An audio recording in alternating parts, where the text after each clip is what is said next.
Way to go, Drug Education Council, Inc.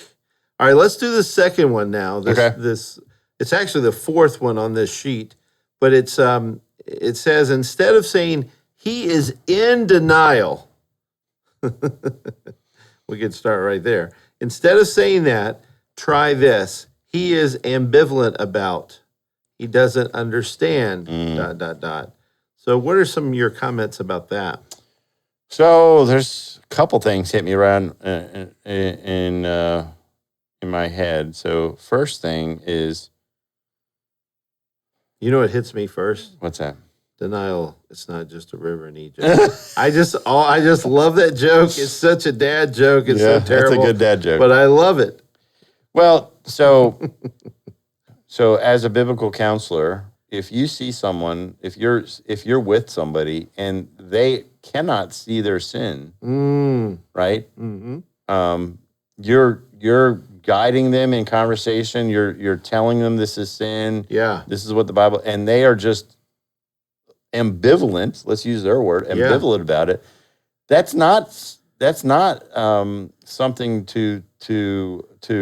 They literally may not have eyes to see or ears to hear. Yeah, that's right. And what does that do? That makes me an evangelist for the time that I have with them. Mm-hmm. And I'm praying for the Lord to change their heart, to remove their heart of stone. Yes. And to give them a heart of flesh, because that's what they need, right? Right. So the focus at that point with someone like that does become, but still at the same time, I don't let up calling sin, right, and whatnot, because they are self-deceived by their heart. That's right. Right? They are. Mm-hmm. So it's not they're ambivalent, but they are in a significant spiritual condition that all the argumentation in the world is not going to get them out of. They need supernatural intervention, right? Yes. So there is that, but then for someone that is regenerate, right? Using the word denial, I like your word better. You are self-deceived. Have you ever been self-deceived, Mark? I have. All day, every day. No. And sometimes I need a brother to come along and say, hey, man, you need to wake up to this, my friend. Yes. All right? And when I start to think about it, some of the times where I was in self-deception, I was working really hard at it. And this whole idea of denial, I don't know if there's if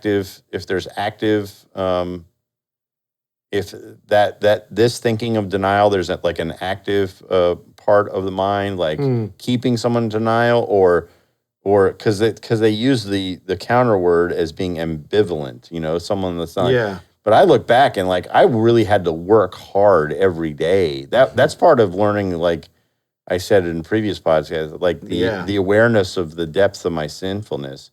Like I had to work at my denial. Yeah. And it seems here that denial is something that someone doesn't really understand that they're in. Does that make sense? They're like ambivalent. They're a victim. It's not their fault. Denial is an active. If you're a believer and in the process of self-deception takes work. It does. It's not a passive right thing that you just struggle with. But on top of that, I will say that there may be in your active self-deception for a believer, you could get to a really scary place in life where you have quenched the spirit to a degree to where the conviction of your self-deception is really very, very low because of the quenching of the spirit. And that's a really bad place to be, my friends. It is. So you may not feel like you're actively in denial, but I would say that you are probably in overdrive. Yeah. And you can only see that kind of stuff, I think, in hindsight. But I don't know if I'm rambling now, but you're some sensitive. Yeah, denial's probably the way that they're presenting it on this list is almost like a passive state of a human's consciousness or something. Yeah, because people are good in their model. Right. People are born good, and so they don't know they're in denial. It's all victim. It's promoting victimhood. And that's the tricky thing. Like if someone doesn't have conversations like you and I are having right now, right? Yeah. Like this is the world we operate in, right? Yeah. We know how they're defining this stuff, right? Right. Whereas like an average, person might look on this and say, oh, this is not so bad, but they don't realize the people that are the motivation for the people wanting to promote stuff like this.